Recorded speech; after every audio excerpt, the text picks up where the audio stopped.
Buenas tardes.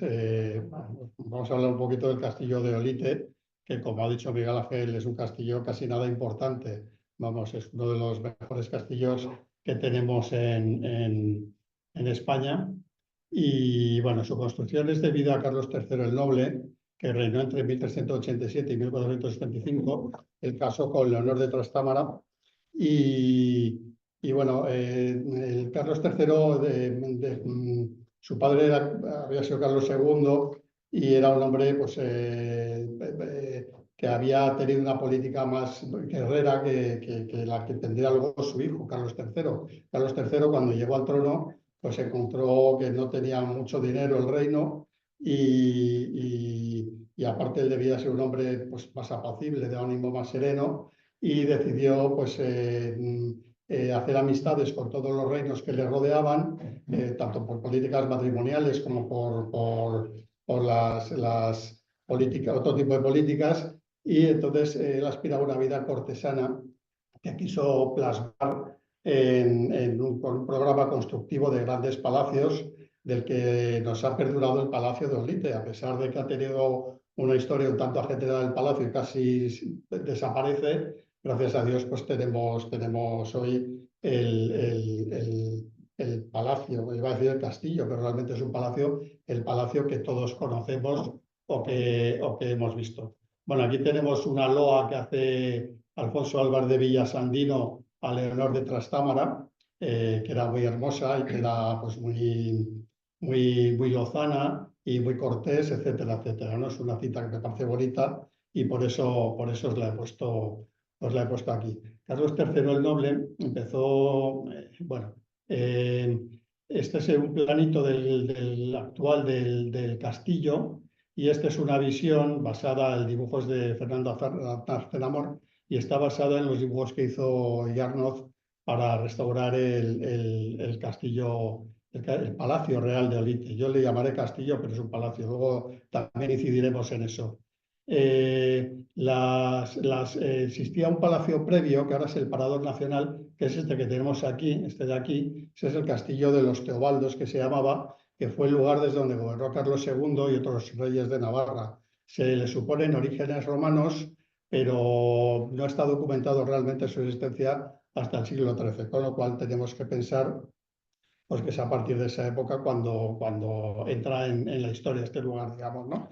Carlos III, cuando se va a Olite, desplaza la corte a Olite, hace una corte estable allí, se viene a vivir al castillo pequeño, al castillo de los Teobaldos, al Parador, y poco a poco, a partir de, sobre todo de 1399, comienza a ampliar la residencia.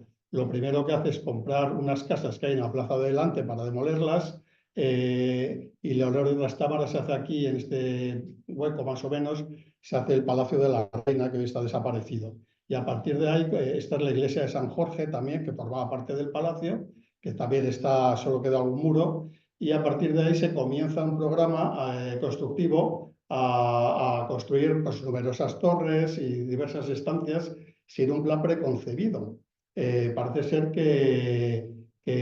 bueno, que estaba un poco supeditado a los recursos que tuviera el reino y también al capricho del monarca, y también el rey mandó a otros reinos cercanos, mandó a sus carpinteros, a sus alarifes, a sus bazoneros, para que aprendieran y conocieran técnicas de otros sitios y las plasmaran luego en el palacio. También él estaba imbuido porque él era un rey de ascendencia francesa y había conocido la corte francesa con sus grandes castillos y sus grandes palacios.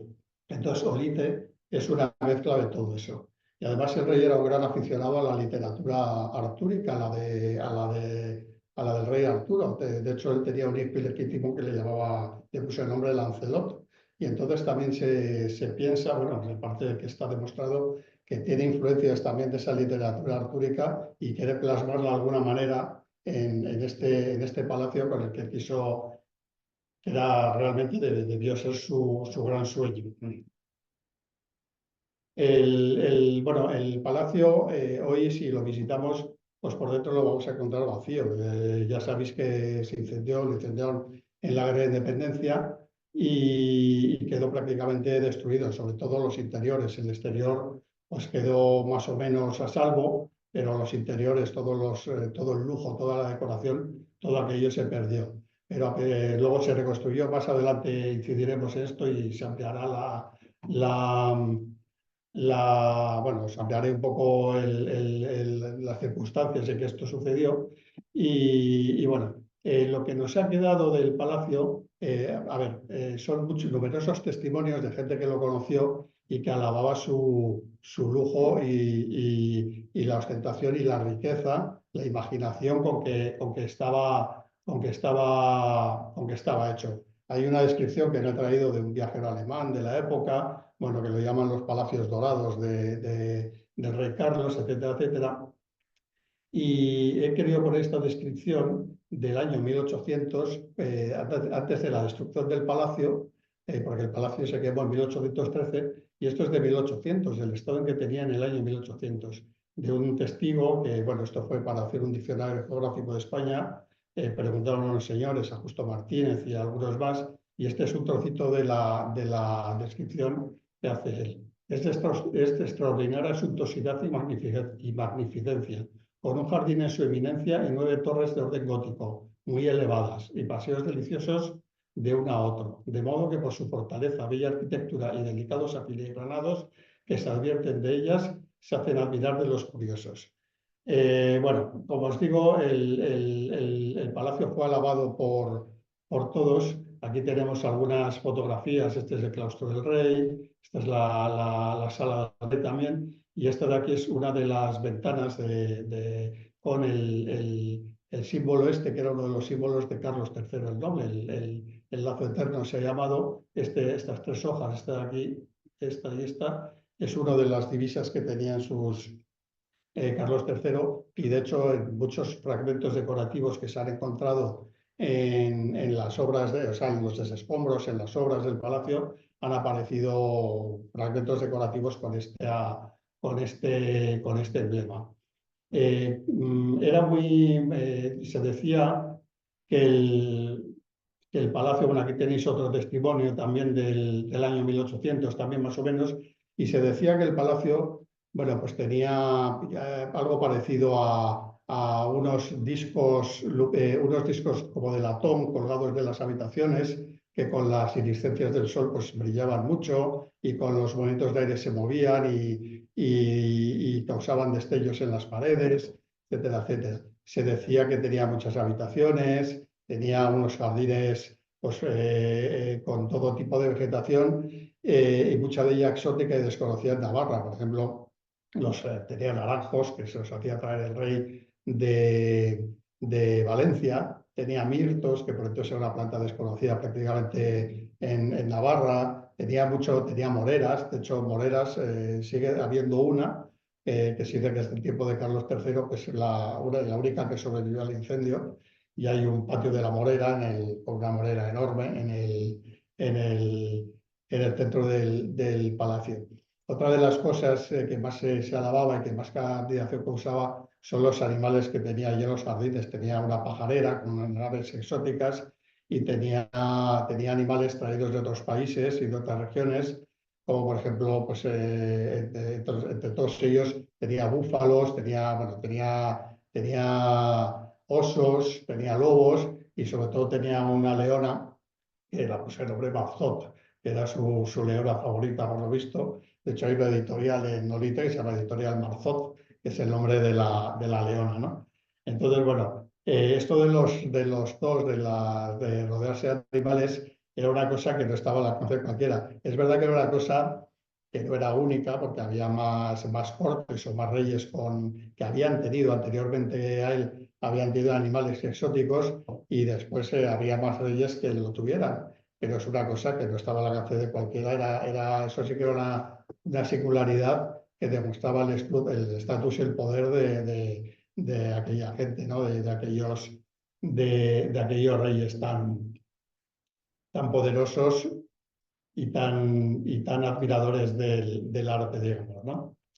Bueno, el palacio comenzó su decadencia cuando Castilla se anexiona a Navarra, cuando conquista Navarra, comienza la decadencia del palacio. Los navarros dicen que es porque los castellanos lo abandonaron, pero yo tengo la teoría que es porque los castillos y los palacios ya no tenían uso, no solo el de Olite, sino ninguno. Entonces era muy difícil mantener todas esas estructuras. De hecho, no solo decayó el de Olite, sino que decayeron prácticamente todos los castillos y todos los palacios que no estuvieron habitados. Os comentaba antes, se me ha pasado, os comentaba antes que se llama Palacio Real, pero si lo veis tiene forma de castillo. Eso es porque la mentalidad de la época, pues no se concibe un palacio sin almenas y sin elementos fortificados.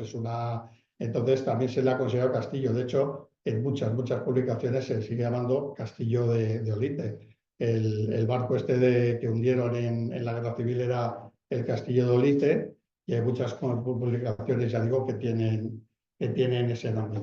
Bueno, como os digo, el palacio comenzó su decadencia y tuvo un alcaide permanente y tenía una asignación para obras. O sea, no estuvo nunca abandonado, pero es verdad que tampoco se tenían medios para cubrir todas sus necesidades, por lo que debía estar bastante decrépito a finales del siglo XVIII. Durante todos esos años sirvió de residencia esporádica para algunas autoridades, algunos reyes que pasaron por allí, pero realmente el palacio no tenía uso. A finales del 18, en la Gran Convención, unos soldados que estaban allá acuartelados pues causaron un incendio en el palacio preparándose el rancho, pero parece que no tuvo unas consecuencias digamos que este incendio se salvó. Pero lo sucedido durante la Guerra de Independencia en 1813, creo que fue en febrero, el mes de febrero, dio con el palacio en ruinas. En esa fecha el guerrillero Espocimina lo incendió con la excusa de que no fuera ocupado por los franceses. Entonces el palacio quedó totalmente destruido. Por dentro era todo de madera y ardería aquello, pues quedaba a gusto verlo, ¿no? Se salvaron los muros exteriores y quedó bastante perdido todo, ¿no? Sobre las causas del incendio, la versión oficial es la que os he contado, pero parece ser, hay investigadores que dicen que había una enemistad entre Espocimina y el alcaide, la familia del alcaide que gobernaba en el palacio aquel sin uso. Entonces es otra de las teorías que hay, ¿no? Y en Olite pues dice que Espocimina lo quemó por eso, pero bueno, el hecho cierto es que la versión oficial es la de la Guerra de Independencia, la de que no lo ocuparon los franceses, y la versión extraoficial, pero que podía tener credibilidad, es la de que había una enemistad y una especie de venganza, porque Espocimina era un tipo rudo y cruel y quizás no debía tener mucha sensibilidad artística y le debía importar un comino porque aquello ardiera y lo quemó y lo dejó hecho polvo. Aquí veis algunas fotografías de principios del siglo XIX, del estado en que estaba el palacio. Esta es la Galería del Rey. Aquí tenéis, bueno, pues otras torres, todo totalmente arruinado y totalmente perdida. Aquí tenéis más fotografías. Esto es un aspecto general del castillo. Era famoso porque tenía unos tejados de plomo, que aquí ya no están, han desaparecido, etcétera, etcétera. Y aquí tenéis, bueno, la imagen de la destrucción. Estos son las fachadas exteriores que quedaron en pie, que algunas quedaron bastante dañadas. El palacio, mientras estuvo en ruinas, tuvo que enfrentarse a muchas amenazas. Claro, que era una ruina y era un estorbo para el ayuntamiento de Olite, que no quería pues porque lo veía. Entonces, aparte de vender piedras y de sufrir un gran expolio, pues el ayuntamiento parece ser que lo que quería era destruirlo, digamos. Tenía dos opciones, o quitarlo en medio para hacer casas, que es lo que se sigue haciendo actualmente con estas cosas, o darle un uso. También quiso trasladar el propio ayuntamiento a las instalaciones del palacio, se barajó la posibilidad de poner ahí una cárcel, una escuela, un cuartel, se barajaron varias posibilidades, que al final el ayuntamiento parece ser que lo que realmente quería era destruirlo para vender la piedra y quedarse con los solares y sacar una rentabilidad de todo aquello. Y aparte se publicaron se publicaron normas por las que se prohibía vender la piedra, etcétera, etcétera, pero parece que no debieron ser demasiado efectivas. A mediados del siglo XIX hubo ya un movimiento de gente interesada, de gente sensible, que sobre todo pertenecían a la Comisión de Monumentos de Navarra y también a algunos poetas románticos, a algunos escritores románticos, para salvar el Palacio Real de Olite. Ellos no abogaban en un principio por reconstruirlo, ellos lo que querían era que no se perdiera más de lo que ya estaba perdido, mantener lo que había y de alguna manera pues consolidarlo y hacerlo visitable. Ellos querían pues, poner en valor aquel gran monumento que tanto significaba para Navarra. Y aquí tenéis una de las frases de los párrafos del acta de la Comisión de Monumentos de Navarra el 9 de agosto de 1879, en el que se aboga por eso que os estoy contando, por mantener tan venerables ruinas, pues como precioso, como recuerdo de aquel pasado esplendoroso que ya estaba perdido. El grabado es precioso, ahí lo veis, un retrato romántico de Pere de Villamil, pues titulado El Palacio de Olite, publicado en 1850. Enseguida la Comisión de Monumentos comisionó a uno de sus integrantes, a Iturralde y Suite, a don Juan Iturralde y Suite, para que fuera al Palacio Real de Olite, hiciera un estudio de aquellas ruinas y presentara una memoria, pues, para ver qué es lo que se podía hacer con todo aquello, ¿no?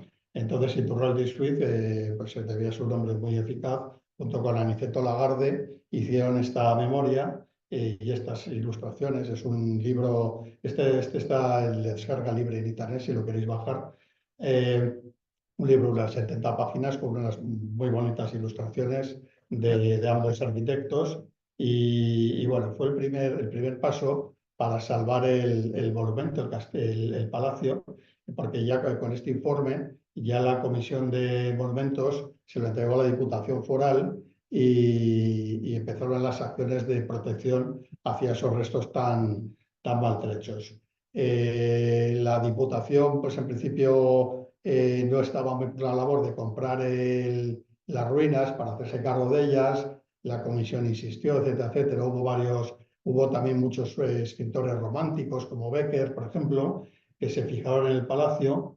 Y esto es lo que escribió Becker. Lo he puesto aquí, es un poco largo, es muy bonito. Luego, si queréis, os paso el texto, pero es muy, muy bonito. Son las sensaciones que tuvo él cuando fue a visitar aquellas ruinas incendiadas, vacías, que tanto le impactaron y tanto le llamaron la atención. Entonces él escribió este texto. Hubo otros Patricio de la Escosura también tiene algunos textos dedicados. Habéis visto los grabados de Villamil, etcétera, etcétera. Hubo un momento de los románticos de la época, pues, que abogaron por luchar para que no se perdieran esas ruinas tan gloriosas.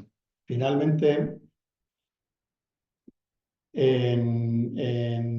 creo que es en 1916, no estoy seguro de la fecha, creo que es en 1916, la Diputación Foral compró ya las ruinas y fue ya un paso porque lo primero se iniciaron ya unas pequeñas obras, sobre todo de consolidación para subsanar las partes que más peligro corrían o las que más peligrosas sean para los visitantes. Porque una de las cosas que me ha llamado la atención es que se abogaba ya por poner barandillas, pasamanos, etcétera, etcétera, y porque los visitantes estuvieran en un lugar seguro. Toda la seguridad laboral y de la seguridad, parece una cosa moderna, pero es una cosa que ya despertaba inquietudes en estas épocas, ¿no? En 1923 se convoca un concurso para la restauración del conjunto palaciego y en 1925 se aprueba Bueno, en 1925 pasaron dos cosas.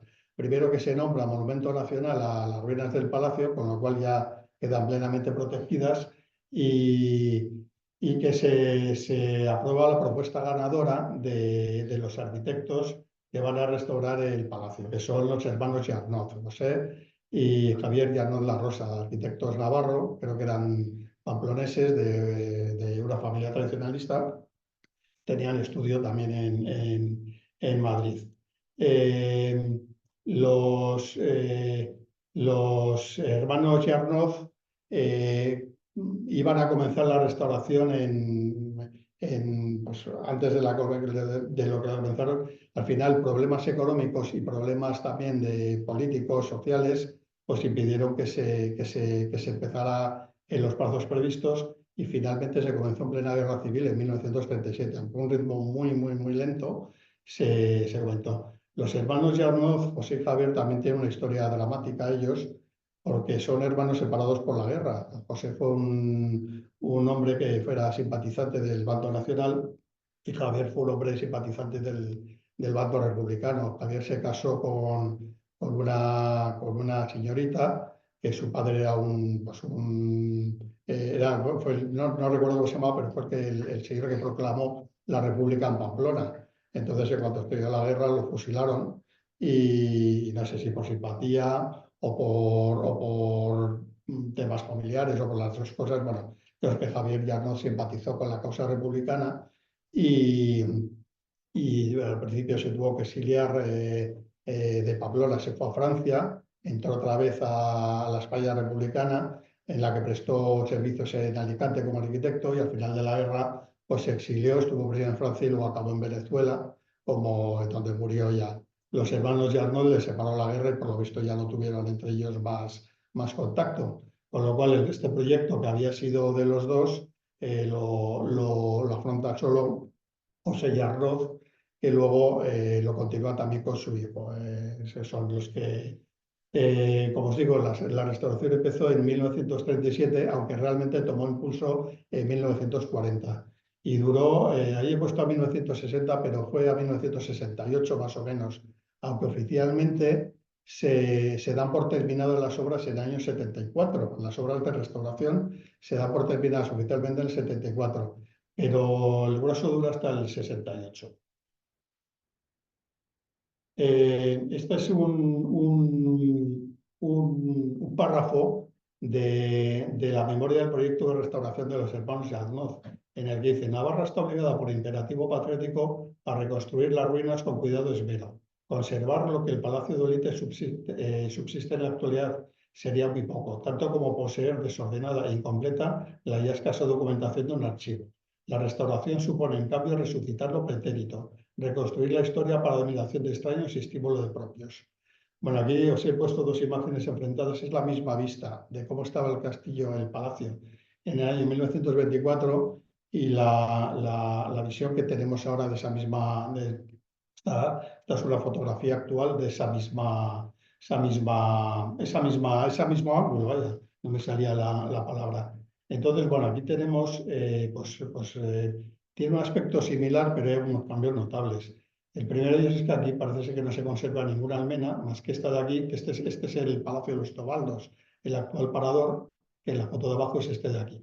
Ahí sí se conservan las torres cuadradas con sus almenas piramidales, pero en el resto del palacio no se conserva ninguno. Aquí está todo almenado. También el volumen de esta torre, esta es la gran torre, lo que se llama la torre del homenaje, ahora es este de aquí, está muy recrecido también, ¿no? Y bueno, aquí sí que esta torre, esta es la de las 4 grandes finestras, tiene aquí sus ventanas, aquí tiene las trazas de cómo eran, aquí han sido reconstruidas, etcétera, etcétera. Bueno, la restauración de Yarnov es una restauración que sigue los criterios de Viollet-le-Duc. Aquí pone una frase, es una declaración de intenciones de lo que querían hacer ellos.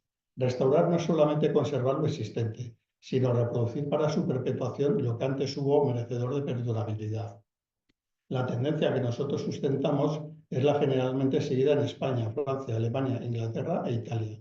Viollet-le-Duc, el gran restaurador francés del pasado siglo, a quien se deben interesantísimos estudios y obras tan importantes como la del castillo de Pierrefonds y la Cité de Carcassona, expone sutilmente su teoría de que restaurar un edificio es restablecerlo en un estado completo, que pudo, sin embargo, no ser el mismo en un momento dado.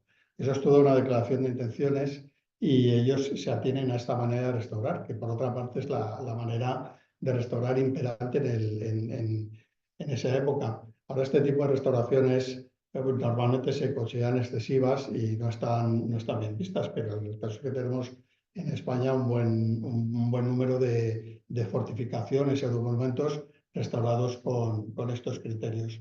A los hermanos Yardon se les ha criticado pues, que se inventaron el almenado, que recrecieron las torres.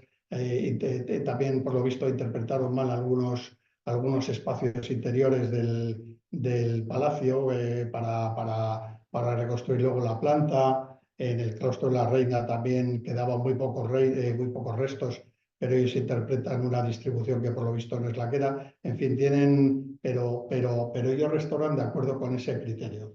Por último, se dio esta fotografía, también es una fotografía actual, y esto es una reconstrucción del mismo espacio hecha por Aitor Iriarte Cortázar, que probablemente es el estudioso más importante y más reconocido que hay del Palacio de Olite. Esta, como digo, es la visión actual de este espacio del palacio, y esta es la revolución de cómo, porque este palacio, a pesar de la ruina en que estuvo, lo que sí que tenemos es mucha documentación de él. Ahí están las cuentas de lo que costaban las obras, hay muchas descripciones, hay mucha documentación, tanto de su construcción como de su reconstrucción.